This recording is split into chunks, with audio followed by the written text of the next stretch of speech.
All right, so we're doing another lesson here with the FreeCodeCamp. It's going to be with JavaScript, and it looks like it's a lab where we're debugging type coercion errors in a buggy app. I took a quick glance at it. Looks like it should be a real quick, easy one to go through.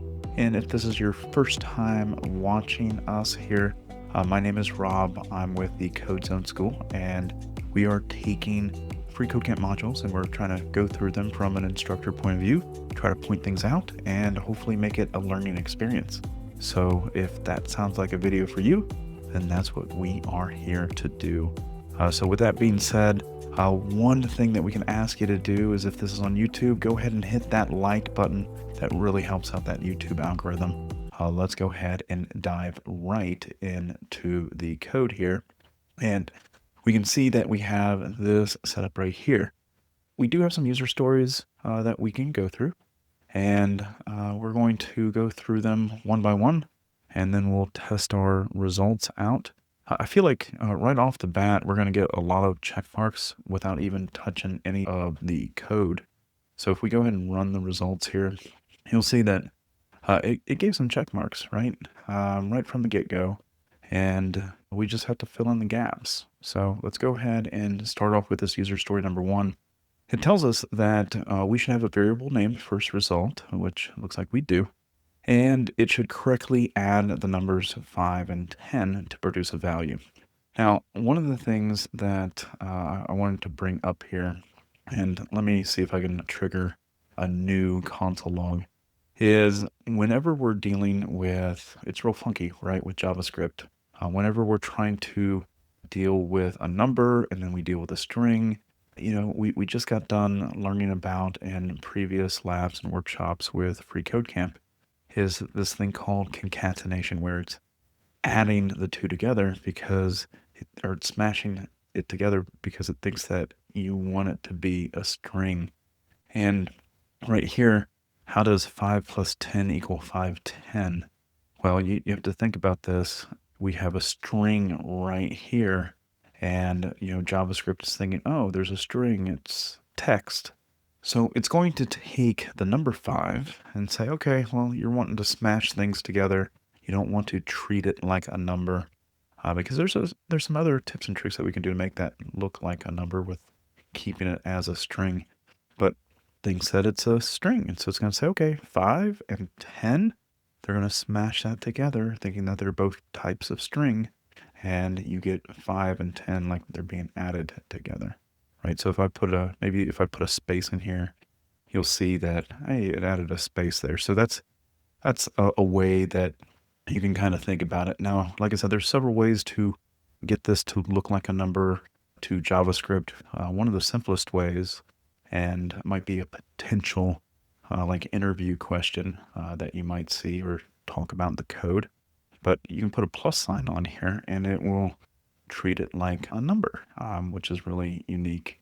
But anyways, what FreeCodeCamp is wanting us to do with a majority of this is it simply wants us to convert this back to a number, so that way it gets added together. Because this whole thing in the instructions was, hey, we should make this more readable. And so converting these back to numbers should basically work on every single one of these. So this user story number 2, we should have the other result, or second result, that correctly subtracts 5 from 8. So we can come up here. Notice we have a string, and it is written in the word form of 8. And we just need to put an 8 in there. And like I said, that's what's going to go on for the rest of the stuff. But I do want to kind of explain what's going on for these. So obviously that one was a string. I think if we saw that here, we had a nan, right? Nan means not a number. So it's going to try to do the math, but it fails. So that's where that comes into play. So now we made it a number, and it doesn't fail. We get 3. Next here, true plus 5. Okay, so this goes with the readability. We see the 1 plus 5, it equals 6. That the math worked, right? So why did that work? And again, JavaScript behind the scenes, they're going to try to do the math to get things to work without throwing an error.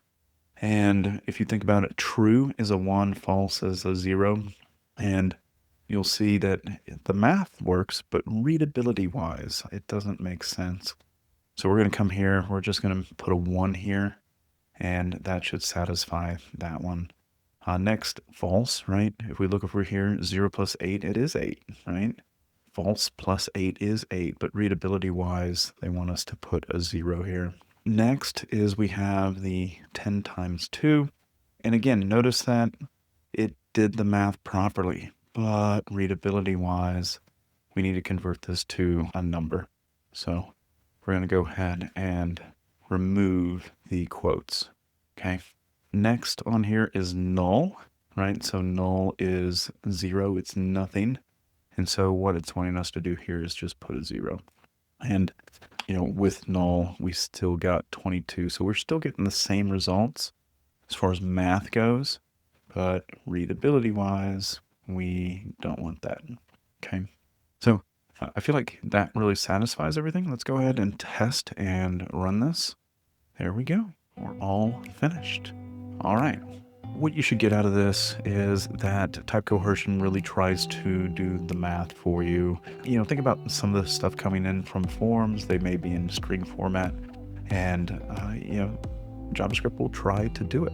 It will try to make the math happen. But readability-wise, we want to try to convert things to numbers and to be safe with our operations, right? So we can't really rely on Type Coercion, but just know that it's out there and know that we'll see you in the next video.